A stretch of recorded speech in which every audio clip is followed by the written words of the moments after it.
Imaginad por un momento que las reglas del juego de vuestra propia casa, del techo bajo el que vivís, cambian por completo de la noche a la mañana. Y de repente, apenas un mes después, ¡puf!, vuelven a cambiar. Y esa nueva ley desaparece sin dejar rastro. Suena a película, ¿verdad? Pues no es ficción. Esto es exactamente lo que pasó con el Real Decreto Ley 8/2026.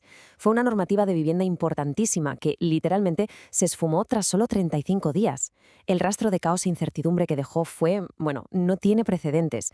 Hoy vamos a diseccionar las fuentes y los datos de este fenómeno en esta explicación a fondo para entender qué demonios pasó realmente y por qué. Vale, vamos a meternos de lleno en esto. Nuestra ruta de hoy es súper clara. Primero veremos qué fue exactamente este efímero decreto. Luego repasaremos las medidas estrella que se derogaron.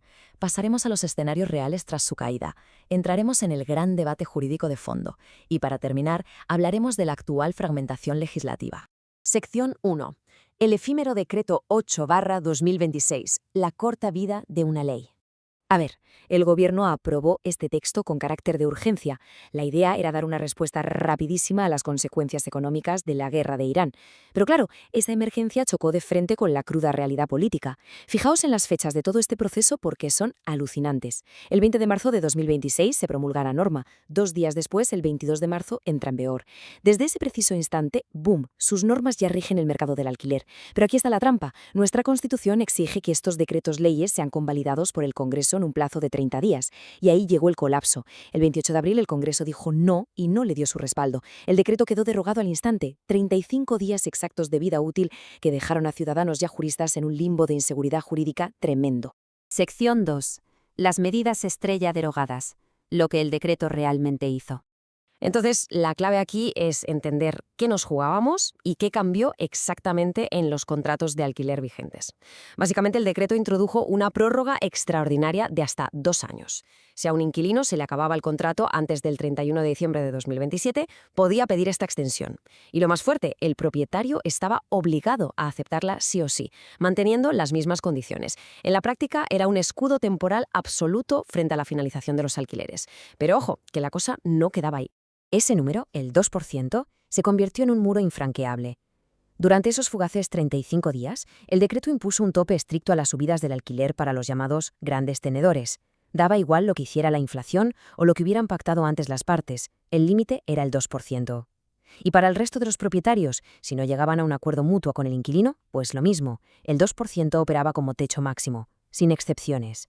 Sección 3. Escenarios post-derogación. Caos en el mundo real para los contratos. Pero claro, ¿qué pasa cuando una ley que te da unos derechos tan enormes es borrada del mapa de un plumazo? Según los datos de fuentes del sector inmobiliario como Fotocasa, el caos en la calle fue inmediato. Pensemos en el escenario más común y estresante, un contrato que estaba a punto de vencer.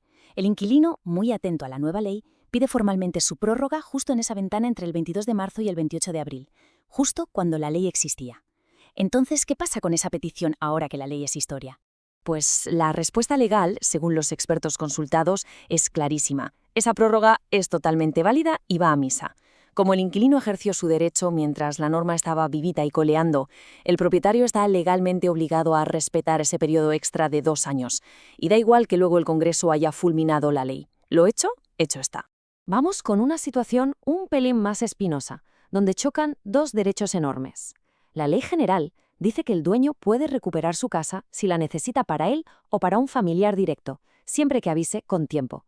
Pero, un momento, ¿qué pasa si en esos 35 días de locura el inquilino pidió la prórroga y el dueño todavía no le había mandado el preaviso con los 4 meses de antelación que exige la ley? Y esto ilustra de maravilla la trampa burocrática que pueden crear estas leyes express. El propietario se queda literalmente atrapado. Como no cumplió con ese margen súper estricto de 4 meses antes de que el inquilino activara la prórroga bajo el nuevo decreto, pues el contrato se alarga automáticamente. Así que el propietario, por mucha urgencia real que tenga de usar su propia casa, le toca esperar 2 años más. Así de duro. Y como el mercado inmobiliario no frena por nadie, un montón de compraventas se estaban cerrando justo en ese mes de incertidumbre. Supongamos que una casa se vende a un tercero en el momento exacto en el que el inquilino estaba pidiendo su prórroga amparándose en este efímero decreto. Esa venta anula el derecho del inquilino. La verdad es que la venta sigue adelante, por supuesto. Pero, atención a esto, el nuevo comprador no hereda una casa libre, se subroga, es decir, asume legalmente la posición del antiguo dueño.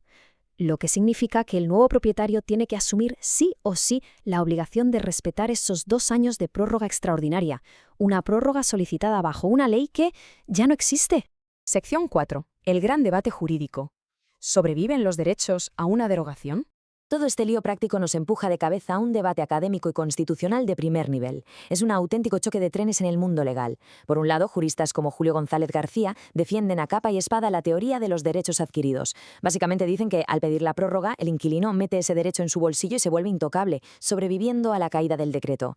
Pero en la otra esquina tenemos a expertos como Gabriel Domenech Pascual, con la teoría de la eficacia prospectiva. Su argumento es que una ley derogada no puede seguir lanzando efectos hacia el futuro. Si la ley muere, la prórroga, que al fin y al cabo es un efecto futuro, también debería morir. Nosotros no tomamos partido aquí, pero es fundamental ver lo profunda y compleja que es esta fractura legal. Para entender bien este jaleo, hay que aclarar dos palabrejas del latín jurídico. Ex tunc, que significa desde entonces, y supone borrar la ley de forma retroactiva, como si jamás de los jamases hubiera existido. Y luego está ex nunc, que significa desde ahora. O sea, sus efectos paran en seco hoy, pero lo que pasó antes es válido. El meollo del asunto está justo aquí. El decreto se derogó ex nunc. Vale, pero al obligar a cumplir 2 años más de contrato, ¿estamos respetando un acto del pasado o estamos forzando un efecto futuro de una ley que ya está muerta? Ahora, lo que resulta súper interesante de esta perspectiva es el argumento sobre la democracia que plantea Domenech. Los decretos leyes no son leyes normales. Aparecen por sorpresa, no pueden retocarlos y se saltan todo ese debate democrático tranquilo y sosegado del Parlamento. Su legitimidad está cogida con pinzas, es puramente provisional y depende de que el Congreso la apruebe en 30 días. Entonces, permitir que una herramienta tan extrema y sumarísima genere efectos intocables durante años, incluso cuando el Parlamento ya ha dicho explícitamente que no, pues podría considerarse un golpe duro a nuestros principios democráticos más básicos. Sección 5. La fragmentación legislativa actual, la raíz sistémica del caos. Todo esto del decreto nos sirve para hacer un poco de zoom out y mirar el panorama general. Este caos de 35 días no es un tropezón aislado, que va. Es el síntoma de una enfermedad institucional mucho más profunda. El sistema político se ha fragmentado, las mayorías absolutas son historia, y la polarización domina el Congreso. Pasemos a ver cómo esto se traduce en datos puros y duros, porque la estadística asusta. Según los registros de la revista académica CEF Legal, el cambio histórico es bestial. En los primeros 20 años de nuestra democracia, solo el 21% de las leyes se aprobaban por decreto ley. Pero ojo, en las últimas 2 décadas, esa cifra se ha disparado a un alarmante 45%. El decreto ha dejado de ser el botón de pánico para emergencias y se ha convertido en la herramienta del día a día para gobernar. Hay una cita que clava perfectamente esta dinámica tan perversa en la que nos hemos metido. Paradójicamente, cuanto más difícil le resulte a un gobierno contar con respaldo parlamentario, más potentes serán sus alicientes para abusar de esta potestad y dictar decretos leyes con efectos jurídicos duraderos. Es decir, la debilidad política no hace que los partidos se sienten a negociar más. Al revés, incentiva al Ejecutivo a imponer normas de forma unilateral, provocando unos latigazos legales que, irremediablemente, siempre acaban atascando los tribunales.